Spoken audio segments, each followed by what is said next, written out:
Well, you throw a party and everybody comes. My name is Mark Salvo. I work for the American Lands Alliance. It's a Washington, D.C.-based lobbying and policy group, although I work out of Portland, thank God. And we organized this conference. And I was just, someone tugged on my sleeve just a few minutes ago and said, you might want to explain why some of these folks just heard about this conference a couple of days ago, why we're here, why some folks were invited and others we might have forgot about. As you can see in the agenda, I kind of included a little story there as to why we're here. In 1998, in the springtime of 1998, conservationists met at the Oregon High Desert Conference, annually sponsored by the Oregon Natural Desert Association. And we met impromptu on a Sunday morning outside the agenda, and we asked, what's going on with sage grouse? So we realized that amongst the 30 of us there in the room, we didn't know anything about them. The conservationists in that room, most of them grassroots, some state and federal biologists, some BLM folks, some Forest Service folks, all tasked American Lands as a grassroots type representative back in Washington, D.C. and elsewhere to put together a conference of the experts and the conservationists, kind of a teach-in, if you will, where we can learn something about sage grouse. As word got out, though, and it did, and I used every means of communication, every channel of communication that I could, I realized that the interest in this bird is much broader and much wider than just the conservation community, and that is why some of you who may work for agencies, some of you representing livestock production industry, some of you who are hunters or falconers, might have just heard about the conference just a couple of days ago. But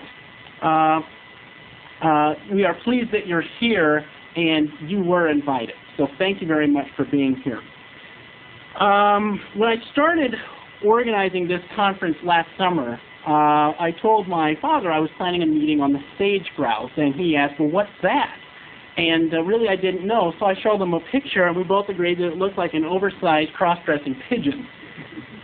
After 6 months of reading the science, however, and talking to the experts, interviewing the management agencies and the interest groups, I became more knowledgeable about the bird and acutely aware of how important it is to everybody in this room today. We are pleased that you are here, and we are honored that Drs. Braun, Schroeder, Connolly, and Sandstiver could join us today.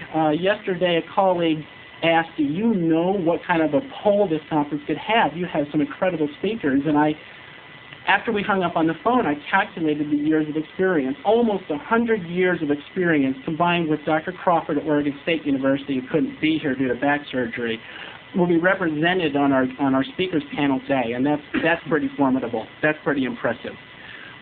Some of the conference particulars, you found the coffee in the back room. The restrooms, as far as I know, are upstairs.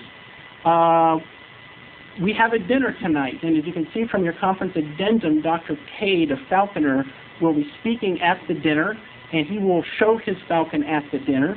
I have about 40 spots left. You have to come to me if you want to do this. When we get the conference rolling, I have to be standing in the back, come back and tug on my sleeve. We need to give the kitchen ample warning of who's going to be there and what they want. These are the menus, and you just check off what you'd like to have. Again, I'll just be standing in the back of the room once we get this boat rolling. Presentations today will be 20 minutes per topic. We didn't put the times down on the first agenda because we wanted to give the experts a chance to think about which topics deserve more time and which less time. We decided 20 minutes per topic. Hopefully, each speaker will allow just a couple of minutes per 20-minute segment for just very brief questions and answers, mostly questions of clarification, questions to clear up misunderstandings. The major Q&A will happen tomorrow, and we have set aside lots of time for Q&A tomorrow. Today it's going to be kind of like you're back in class. We're going to have literally lecture after lecture after lecture. I haven't even planned a break.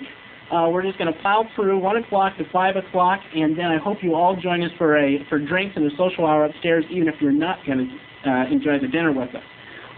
With that, I was hoping our 4 experts could sit at the table here, and we'll get started. The first